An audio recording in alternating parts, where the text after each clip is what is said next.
Thanks to you at home for joining us this hour. You might have heard the first Democratic presidential debate of the 2020 election will be held this week in Miami on Wednesday night and also on Thursday night, which is why I am in Miami tonight. I'll be here all week. Tip your waitress, try the veal. We are starting to get reports about people setting up debate watch parties all over the country for Wednesday night and Thursday night. We are certainly seeing all the candidates roll out big bunches of new plans and new statements and new parts of their stump speeches as they get ready for this big doubleheader of 10-sided competitions that we are about to attempt to put on television. I say we are attempting to put it on television because it is exactly as hard as you might expect to prepare for this kind of debate. There is a reason you don't put 10 people on stage at once unless they are dancing in a coordinated fashion. Nevertheless, we shall do it. And, you know, it is hard not to sense that the White House and the Trump administration might not be almost as focused on this first debate as the Democratic candidates are. Tomorrow morning, for example, Vice President Mike Pence will be here in Miami, of all places. And spare thought for Vice President Pence at this difficult time when you consider what exactly he has been tasked with doing here on his Miami trip tomorrow, the day before all the Democratic candidates start debating here. I kid you not, Mike Pence is coming to Miami tomorrow for a Latinos for Trump kickoff event, to be followed quickly by a vice presidential trip to the National Hurricane Center for a photo op.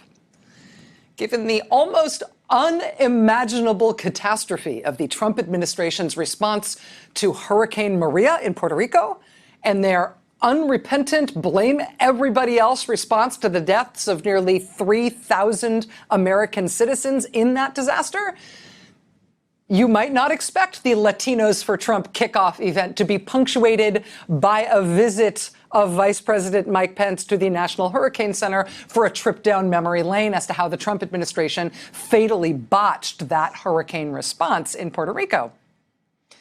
But then again, you might not expect the vice president to be dispatched to the Latinos for Trump kickoff event just days after President Trump promised that he was dispatching federal agents to go round up millions of immigrants in this country, men, women, and children, whole families.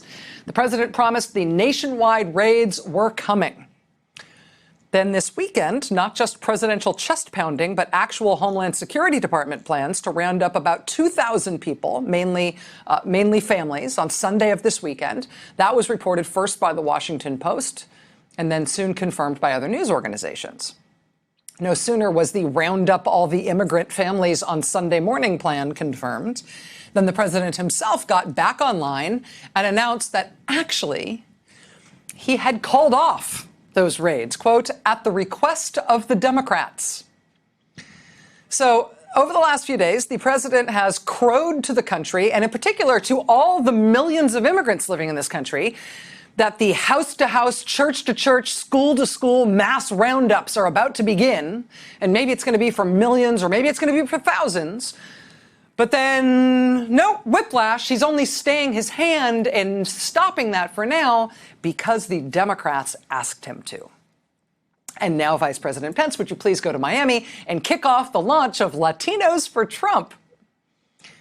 I mean, presumably, the thinking here is that they would like to goose the Democratic presidential field into expressing even more outrage over the Republican Party's treatment of immigrants and President Trump's, ever-intensifying performative cruelty toward immigrant families in particular. Right, the more shocking, the better. In the Trump-era Republican Party, I think the calculation is that the more upset and vocal Democrats get in defending immigrants and denouncing the Trump administration's treatment and demonization of immigrants, the more the Trump Republican Party and the Trump White House can excite his base and solidify this idea that Republicans stand with white people against immigrants and the Democrats are for people who aren't from here. I mean, that seems to be the calculation, particularly around the political timing of their performatively cruel policy announcements. And I don't know if Vice President Pence shares President Trump's instincts and inclinations on this as a great wedge issue, as a great way to, troll the Dems and make them mad and make them thereby play into your own political strategy. But that will be Vice President Pence's task here in Miami tomorrow. And it comes at a time when the human costs of this political strategy in the Trump era are becoming quite impossible to ignore. Because whatever the political calculation around this as a horror movie that is designed for political advantage and even the entertainment of people and politicians who can benefit from it, on the actual border, in our actual country, this horror movie is real, and it is real lives and real people. This is Veronica Escobar. She is a new Democratic member of Congress from El Paso, Texas.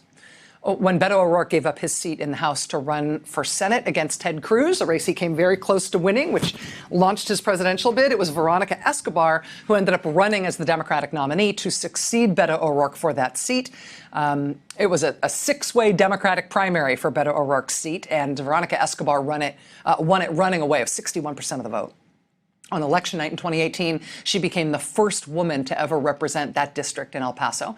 The district is majority Hispanic. It's right on the border in El Paso. When she was campaigning to win her seat in the summer of 2018, you might remember a moment of national attention during that campaign. Then candidate Veronica Escobar helped lead the protests in Tornillo, Texas, where the Trump administration had started holding kids in tent cities. Kids that they had taken away from their parents in the Trump administration's zero tolerance policy. Now, that zero tolerance policy of taking kids away from their families, taking kids away from their moms and dads, that supposedly was ended by the Trump administration. But as we all now know, even though they ended that policy in name, they kept taking kids away from their parents. The ACLU obtained documents in court as recently as last week that showed that the Trump administration did discontinue that policy in name, but they have absolutely kept separating kids from their moms and dads. And the physical conditions in which the Trump administration is holding people on the border and holding kids on the border. I mean, if you're somebody like Victoria Escobar representing Greater El Paso, I mean, it's impossible not to see. I mean, obviously, this is a national interest. This is something we will all have to answer for one day to our makers, right? But in her case, taking care of her district means dealing with some of these facilities and people being treated this way in the part of the country that she represents in Washington. For example, there was this report last month from the Inspector General of the Department of Homeland Security, a report about a facility called the Paso del Norte Processing Center, which is in El Paso. And what the Inspector General reported was that that facility has a maximum capacity of 125 persons. When the IG sent people there to look at the facility, though, they were not at their maximum capacity of 125 people. That facility instead was holding 900 people. Capacity for 125, holding 900. One cell alone, a large cell that was designed to hold 35 people, it was stuffed with 155 people instead. To get air, to get breathing room, people were standing on the toilets in that facility because, of course, the toilets are out in the open in that facility. Or at least they're out in what would have been the open had there been any room for open space at all between all of the bodies crammed into it. Congresswoman Escobar responded bluntly to that IG report. Quote, "Today's report is alarming. It publicly confirms what I have witnessed firsthand for months. The conditions of our processing facilities strip migrants of their dignity and represent a serious danger to the health and safety of migrants and agents." Well, that IG report was last month. Now, over the past several days, another facility near El Paso, this one is just outside Escobar's district in the city of Clint, Texas, it has become the source of just unimaginable reports from witnesses, from lawyers who, along with doctors and interpreters, have been able to get inside. These are lawyers who all but stumbled upon a brand new Trump administration crisis when they found a facility holding kids that nobody had said was holding kids. The Border Patrol station in Clint, Texas is not designed to hold kids. Historically, it has been an adult facility, and everybody thought that's what it still was. But when lawyers trying to monitor compliance with government rules about how kids are supposed to be treated in Border Patrol custody, when those lawyers learned that there were kids being held at this Border Patrol station that wasn't designed to hold kids, that was only designed to hold adult men. And those lawyers followed that news and they got themselves in there to see the conditions. What they found was both almost describable and something they felt needed to immediately be described to the public because we needed to know this was happening. Well, we saw children who were being forced to live in horrendous conditions that no child should ever have to live in. You've mentioned the influenza outbreak where children were put into isolation. You've mentioned the lice infestation in one of the rooms that resulted in the Border Patrol guards removing all of the bedding from the cell that the children were being kept in and forced to sleep on the cement ground. Many children reported that they regularly were forced to sleep on the cement, including infants and toddlers and preschoolers. We saw the children who were dirty and some of them smelled. We saw their clothes were stained. There was no soap. They were infrequently allowed to brush their teeth or take a shower, and even then it was only for a moment or two. They were being fed Frankenfood that isn't suitable to give children, especially not on a daily basis, and they were given the same breakfast, same lunch, same dinner day after day, and we're talking about instant foods. We're talking about Kool-Aid. We're talking about frozen burritos. It just is not a way to care for children who are our responsibility as a nation. We did not even have this Border Patrol facility on our radar when we were planning our trip, this inspection, but we had heard the week before we left that there were children that were in recent weeks being moved to this facility. So we showed up there not sure how many children were going to be in this facility with a maximum capacity of 104. There were over 350 children, Chris, and we scanned the list and immediately we saw 0, 0, 1, 2, 4, 5. They were all ages. They were infants, toddlers, preschoolers, and we couldn't figure out where they were keeping them. So we talked to the chief officer, and he indicated that they had recently expanded the facility, but we couldn't see an expansion. So after we were done with interviewing on the first day, we drove around the facility, and the only thing that we could see that appeared to be new was a metal warehouse with no windows. And we couldn't fathom that the American government would truly be keeping hundreds of children in a metal warehouse. And yet, in fact, when we came back the next day and we asked the Border Patrol and we asked the children, that was, in fact, where many of the children were being kept. One of the lawyers who has become now, for us as a country, one of the key witnesses describing what has been happening under the Trump administration on the border, which we otherwise wouldn't know had these lawyers not been able to get in there. I mean, that we are hearing about these conditions at this facility. I mean, again, you can tell there from the way the lawyer's telling the story, that happened because of a few different things coming together that very easily might not have come together. I mean, by happenstance, the lawyers reviewing compliance with government rules on holding kids at Border Patrol facilities and facilities like this, they happened upon this facility where nobody knew kids were being held. By chance, they discovered, basically followed leads as they could find them. They discovered this undeclared, undisclosed new warehouse where apparently hundreds more kids have been held. Again, a facility that nobody knew about. The lawyer we just heard from on my colleague Chris Hayes' show, she told NPR that the reason she and her colleagues who witnessed conditions have been able to speak out is because they essentially decided amongst themselves that they had to. Even though they never speak to the media about their site visits, they decided that in this instance, this is a life-threatening situation. This is such an emergency that it has to be addressed separate from ongoing litigation about the conditions in these places. People need to know this is happening now. And so they have come to the press. They never go to the press. In this case, they decided they needed to. So that story in particular about that Border Patrol facility in Clint, Texas, that has broken over just the last several days. As I mentioned, that facility in Clint is just outside El Paso. It's just outside the bounds of Veronica Escobar's congressional district. Today, Congresswoman Escobar was the first to let the world know that presumably in response to this burst of publicity, the Trump administration has now quietly started taking all the kids out of that place and moving them somewhere else. Quote, "This morning, my office was informed that only 30 children remain in the Clint Border Patrol station in El Paso County. Last week, lawyers found 255 kids in beyond alarming condition in the same station. Many questions remain to understand what happened, and the Trump administration should answer. How many children in Clint were separated from their parents? What is the administration doing to reunite these families? Who will be held accountable for these atrocities? Children do not belong in detention, and Donald Trump's failed policies are only harming children and promoting needless and cruel family separations. This must end. Joining us now is Congresswoman Veronica Escobar of Texas. Congresswoman, thank you so much for being with us tonight. I really appreciate it, especially at this busy time. Hi, Rachel. Thank you for having me. Let me first just ask you if I accurately summarized what we've come to learn over these last few days, and let me ask you if we have any further news as to how this is developing tonight. Well, we have no further news. This morning, as you mentioned, we learned that many of the kids in that facility had been moved from the Clint facility, probably to another station in El Paso, maybe other places. But we are doing our best to keep on top of all of this information. These atrocities are shocking and horrifying, and really should be a wake-up call for the country. And you mentioned it during your summary of what was going on, but family separation is still happening in the United States of America.